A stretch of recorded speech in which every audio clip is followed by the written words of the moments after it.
Hello అండి. నిన్నటి వీడియోలో భద్రతా చర్యలు అనే లెసన్ని పోస్ట్ చేశానండి. అందులో కొన్ని పాయింట్స్ మిస్ అయిపోయాయి. సో అవి ఈరోజు నేను ఈ వీడియోలో కవర్ చేస్తానండి. పక్షవాతాన్ని ఎలా గుర్తుపట్టాలి?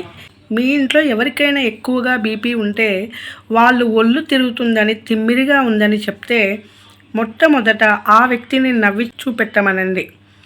ఆ వ్యక్తి యొక్క మూతి నవ్వినప్పుడు వంకరగా ఉంటే, సరిగ్గా మాట్లాడలేకపోతే మరియు చేతులు ఎత్తలేకపోతే దానిని పక్షవాత చిహ్నంగా గుర్తించాలి.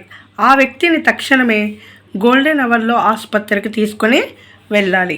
కుక్క కాటుకి గురైతే ఏం చేయాలి? కుక్క, కోతి, పిల్లి, సుండెలుక వంటివి ఏవి కరిచినా ఆ ప్రాంతాన్ని సబ్బు నీళ్ళతో కడగాలి. కానీ ఆ గాయాన్ని బ్యాండేజీ క్లాత్తో మూయడం కానీ కుట్టు వేయడం కానీ చేయకూడదు. పాము కాటికి గురైతే ఏం చేయాలి? పాము కాటికి గురైన వ్యక్తి మరణించడానికి 90% కారణం భయం. మనం చేయాల్సిందల్లా ఆ వ్యక్తికి ధైర్యాన్ని ఇవ్వాలి. కాటు వేసిన ప్రాంతాన్ని కదలకుండా ఉంచాలి. స్పృహ తప్పిపోకుండా చూస్తూ ఆసుపత్రికి తీసుకొని వెళ్ళాలి. వడదెబ్బ తగిలితే ఏం చేయాలి? ఎండలో తిరిగిన ప్రతి వారికి వడదెబ్బ సంభవించదు. వడదెబ్బ లక్షణాలు ఏంటంటే ఆ వ్యక్తికి విపరీతమైన జ్వరం, ఒళ్ళు తిరగడం, వాంతి వచ్చినట్లు ఉండడం, బాగా తలనొప్పి ఉంటాయి. ఎప్పుడైనా గుర్తుపెట్టుకోండి, ఈ లక్షణాలున్న వారికి నీళ్లు తాగించే ప్రయత్నం చేయకండి. మొదటగా ఆ వ్యక్తి శరీరాన్ని చల్లని నీటిలో ముంచిన గుడ్డతో తుడవాలి. అతని శరీర సాధారణ ఉష్ణోగ్రత వచ్చేదాకానే అలాగా తడిగుడ్డ పెట్టి తుడవాలి. ఆ తర్వాత ఓఆర్ఎస్ ద్రావణం కానీ ఎలక్ట్రాల్ కలిపిన నీటిని కానీ ఇవ్వాలి. వారికి మంచినీళ్ళు తాగించే ప్రయత్నం చేయకుండా సాధారణ ఉష్ణోగ్రత వచ్చేదాకా తడిగుడ్డ పెట్టి తుడిచి ఓఆర్ఎస్ ద్రావణాన్ని వారికి తాపించాలి. కంట్లో రసాయనాలు. ప్రయోగశాలల్లో ప్రయోగాలు చేస్తున్నప్పుడు లేదా ఇంట్లో ఉన్నప్పుడు కంట్లో రసాయనాలు పడితే ఆ ప్రాంతాన్ని ఉధృతంగా ప్రవహించే చల్లని నీళ్ళ కింద కంటిని కనీసం 15 నుంచి 20 నిమిషాలు ఉంచాలి. తీవ్రమైన మంట ఉన్నా కూడా కళ్ళు నిలిపే ప్రయత్నం మాత్రం చేయకూడదు. రసాయనం పడిన కంటిని పక్కన ఉన్న కన్నుకు ఇబ్బంది కలగకుండా ఎటువైపు పడిందో అటువైపు నుంచి ప్రవహించే నీళ్ళ కింద ఆ రసాయనం పోయేదాకా కనీసం 15 నుంచి 20 నిమిషాల వరకు కన్నును ఉంచాలి. ఎన్ని నిమిషాలు? 15 నుంచి 20 నిమిషాల వరకు. కళ్ళు తిరిగి పడిపోతే ఏం చేయాలి? మనం ప్రార్థనలో నిల్చున్నప్పుడు, సరిగ్గా తినకుండా పాఠశాలకు వెళ్ళినప్పుడు కళ్ళు తిరిగి కింద పోయే అవకాశాలు ఉన్నాయి. అప్పుడు ఆ వ్యక్తిని చెంపలపై తట్టడం లాంటివి చేయకుండా పడిపోయిన వ్యక్తి కాళ్ళను ఎత్తుగా పెట్టి తలని పక్కకు పెట్టి ఉంచడం వల్ల కాసేపట్లో లేచి కూర్చునే అవకాశం ఉంది. ఇలా ఎందుకు అవుతుందంటే మెదడు రక్త ప్రసారం తక్కువ కావడం వల్ల, మనం కాళ్ళు ఎత్తి ఉంచడం వల్ల మెదడుకు రక్త ప్రసరణ బాగుగా జరిగి త్వరగా కోలుకునే అవకాశం ఉంది. గుండె ఆగిపోతే ఇప్పుడు మనం అతి ముఖ్యమైన సిపిఆర్ అంటే ఏమిటో తెలుసుకుందాం. ఎవరైనా వ్యక్తికి తీవ్రమైన గుండెపోటు వల్ల కానీ, తీవ్రమైన కరెంట్ షాక్ వల్ల కానీ, ఇంకేం కారణాల వల్ల కానీ గుండె ఆగిపోయే అవకాశం ఉంటుంది. అప్పుడు మనం అక్కడుంటే చేసే ప్రక్రియ సిపిఆర్ అంటాం. సిపిఆర్ అంటే సి కార్డియో, గుండె, పల్మొనరీ ఊపిరితిత్తులు, రీససిటేషన్ అండ్ రీస్టార్ట్, తిరిగి స్టార్ట్ చేయడం అని అంటాం.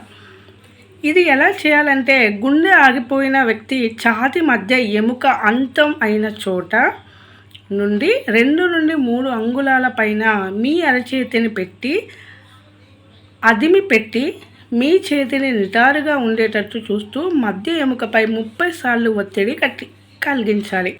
మరీ గట్టిగా కాకుండా, సున్నితంగా కాకుండా ఇలాగా 30 సార్లు ఒత్తిడిని కలిగించాలి. తదుపరి నోటి నుంచి నోటి ద్వారా 2 కృత్రిమ శ్వాసని ఊపిరితిత్తుల్లోకి పంపించాలి. ఇలా నిమిషానికి 30 సార్లు ఒత్తిడి కలిగిస్తూ 2 సార్లు కృత్రిమ శ్వాసలను ఇవ్వాలి. ఇలా 3 సార్లు చేయాలి.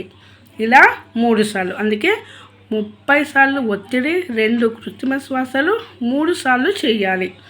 ఇలా ఆ వ్యక్తి గుండె స్టార్ట్ అయ్యే వరకు మనం ప్రయత్నం చేయాలి. కృత్రిమ శ్వాసలోనికి పంపించినప్పుడు ముక్కు రంధ్రాన్ని మూయడం, గడ్డాన్ని పైకెత్తడం మర్చిపోవద్దు. కృత్రిమ శ్వాస పంపించేటప్పుడు ముక్కు రంధ్రాలను మూయాలి, గడ్డాన్ని పైకెత్తి వాళ్ళకి కృత్రిమ శ్వాసను అందించాలి. సో ఈ పాయింట్స్ నిన్న నేను వీడియోలో మర్చిపోయానండి. ఓకేనా. ఇప్పుడు నెక్స్ట్ లెసన్ మనం చూద్దాము. 12వ లెసన్ చారిత్రక కట్టడాలు, వనపర్తి కోట. లెసన్ మొత్తం కూడా ఇంపార్టెంటే, ఇందులో వదలటానికి ఎలాంటివి కూడా ఏమీ ఉండవండి. సో చాలా చాలా కేర్ఫుల్గా నేర్చుకోండి. ఇక్కడ ఏ కోటలు ఏ ప్రదేశాల్లో ఉన్నాయి గుర్తుపెట్టుకోండి. గోల్కొండ కోట హైదరాబాద్, ఓరుగల్ల కోట వరంగల్, దేవరకొండ కోట నల్గొండ జిల్లా, దోమకొండ కామారెడ్డి జిల్లా, భువనగిరి కోట యాదాద్రి జిల్లా, రామగిరి కిల్లా పెద్దపల్లి జిల్లా. నెక్స్ట్ వనపర్తి కోట. గడిచిన కాలంలో జరిగిన సంఘటనలు, విశేషాలు తెలుసుకోవడం చాలా ఆసక్తికరంగా ఉంటుంది. దీనినే చరిత్ర అని అంటారు. పూర్వకాలంలో నిర్మించిన కట్టడాలు, శిలాశాసనాలు, రాసిన గ్రంథాలు మనకు అప్పటి సంగతులను తెలియజేస్తాయి. మన తెలంగాణ రాష్ట్ర చరిత్రకు ఆనవాళ్లుగా ఎన్నో కోటలు ఉన్నాయి. ఓరుగల్లు, గద్వాల్, గోల్కొండ, రాచకొండ, దేవరకొండ, భువనగిరి, దోమకొండ, వనపర్తి మొదలైన కోటలు ఎంతో పేరుగాంచాయి. ఆనాటి రాజులు శత్రువుల నుండి రక్షణ కోసం తాము సాధించిన విజయాలకు గుర్తుగా కోటలను నిర్మించేవారు. ఇవి కొన్ని వందల సంవత్సరాల చరిత్రకు సాక్ష్యాలుగా నిలుస్తాయి. ఇక్కడ మనకి వనపర్తి కోట గురించి ఇచ్చారు ఈ లెసన్లో. వనపర్తి కోట చరిత్ర. చిత్రంలో కనిపిస్తున్న వనపర్తి కోట మన రాష్ట్రంలో వనపర్తి జిల్లాలో ఉంది. వనపర్తి హైదరాబాదుకు 150 కిలోమీటర్ల దూరంలో ఉంది. 150. పూర్వం ఇక్కడ వనాలు ఎక్కువగా ఉండేవి కనుక ఈ ప్రాంతాన్ని వనపర్తి అని పేరు వచ్చింది. ఇక్కడ ఏ కోట ఎక్కడ ఉంది, ఎవరు నిర్మించారు అనేది ఖచ్చితంగా గుర్తుపెట్టుకోండి. ఓరుగల్లు వరంగల్ జిల్లాలో కాకతీయులు నిర్మించారు. గద్వాల జోగులాంబ సోమనాద్రి, గోల్కొండ హైదరాబాద్ కులీ కుతుబ్ షా, రాచకొండ నల్గొండ రేచల్ల సింగమ నాయకుడు, దోమకొండ కామారెడ్డి కామినేని వంశస్థులు, భువనగిరి యాదాద్రి త్రిభువన మల్ల విక్రమాదిత్యుడు, దేవరకొండ నల్గొండ రేచల్ల పద్మ నాయకుడు, ఖమ్మం ఖిల్లా ఖమ్మం కాకతీయ రాజులు, మెదక్ కోట మెదక్ ప్రతాప రుద్రుడు, ఫలక్నామా హైదరాబాద్ సర్ వికార్ ఉల్ ఉమ్రా వీళ్ళు కోటలు నిర్మించారు. వనపర్తి సంస్థానానికి మూల పురుషుడు జనుం వీరకృష్ణారెడ్డి. మొదట ఇతడు క్రీస్తు శకం 1510లో పాతపల్లిలో నివాసం ఉండేవారు. తర్వాత పాతపల్లికి దగ్గరలో సుగూరులో కోట నిర్మించి నివాసాన్ని సుగూరుకు మార్చాడు. ఆనాటి నుండి దానికి సుగూరు సంస్థానం అని పేరు వచ్చింది. ఆ సంస్థానం గోల్కొండ సుల్తానులకు లోబడి సామంత రాజ్యంగా ఉండేది. గోల్కొండను ఆనాడు సుల్తాన్ కులీ కుతుబ్ షా పాలిస్తుండేవారు. సంస్థానాధీశులు రెడ్డిరాజులు అని పిలిచేవారు. పాతపల్లిలో ప్రారంభమైన సంస్థానం యొక్క రాజధాని సుగూరుకు, అక్కడి నుండి పెద్దజనంపేటకు, తర్వాత కొత్త కోటకు, అక్కడి నుంచి శ్రీరంగపురానికి మారింది. రెడ్డి ప్రభులలో ఒకరైన రామకృష్ణారావు క్రీస్తు శకం 1807లో శ్రీరంగపురం నుంచి రాజధానిని వనపర్తికి మార్చాడు. అప్పటి నుండి సంస్థానము ఇండియన్ యూనియన్లో విలీనమయ్యే వరకు వనపర్తి రాజధానిగా కొనసాగింది. ఎవరు రాజధాని వనపర్తిగా మార్చారు? రామకృష్ణారావు శ్రీరంగపురం నుంచి వనపర్తిగా మార్చారు. ఇక్కడ వనపర్తి సంస్థాన రాజధానులు ఫస్ట్ పాతపల్లి నుంచి సుగూరుకు మార్చారు. తర్వాత పెద్దజనంపేట నుండి కొత్త కోట శ్రీరంగపురం నుంచి వనపర్తికి మార్చింది రామకృష్ణారావు 1807లో. వనపర్తి సంస్థానాన్ని క్రీస్తు శకం 1510 నుండి క్రీస్తు శకం 1948 వరకు 15 తరాల రాజులు పాలించారు. 15 తరాలలో 17 మంది రాజులు, 6 రాణులు పాలించారు. ఈ సంస్థాన రాజులు వ్యవసాయ అభివృద్ధి కోసం బాగా కృషి చేసినారు. సంస్థాన పరిధిలో ఉండే గ్రామాలలో 7 పెద్ద చెరువులను తవ్వించారు. వీటిని సప్త సముద్రాలుగా పిలిచేవారు. వేల ఎకరాల భూమికి సాగునీటి వసతి కల్పించారు. ఈ చెరువుల గ్రామాలలో త్రాగునీటి అవసరాలు తీర్చేవి. మీకు తెలుసా? భారతదేశానికి స్వాతంత్రం వచ్చిన తర్వాత సర్దార్ వల్లభాయ్ పటేల్ సంస్థానాలన్నింటినీ ఇండియన్ యూనియన్లో కలిపేశారు. మన రాష్ట్రంలో చిన్న చిన్న సంస్థానాలన్నీ కలిసిపోయాయి. దేశంలో చివరగా విలీనమైనది నిజాం సంస్థానం.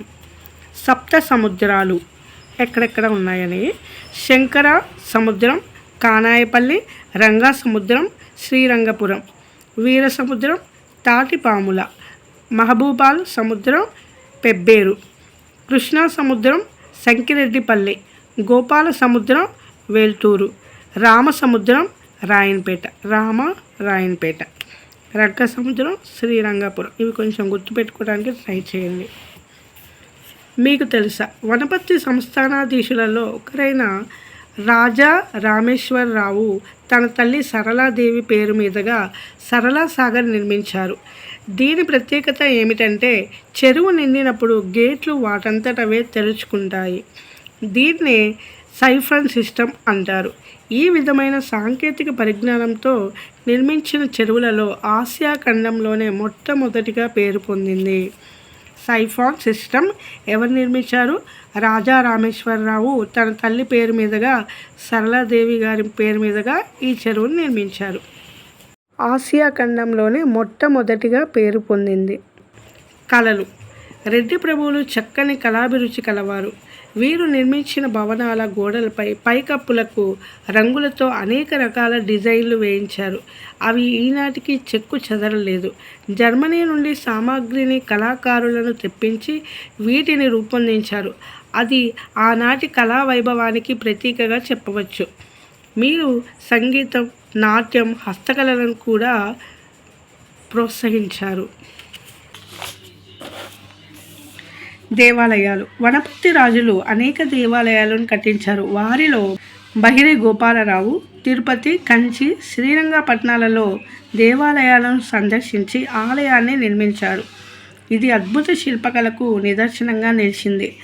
ఈ దేవాలయం ఉత్తర శ్రీరంగ క్షేత్రంగా పిలువబడుచున్నది. శ్రీ రంగనాయక స్వామి ఆలయం.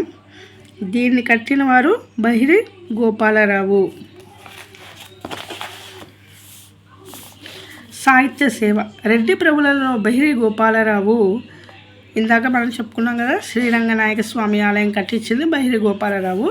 8 భాషలలో పాండిత్యం ఉండడం వలన ఆయనను అష్టభాషా కోవిదులు అని పిలిచేవారు. ఈ సంస్థాన ప్రభులు అనేక మంది సాహిత్య పోషకులు కాకుండా స్వయంగా కవులు కూడా.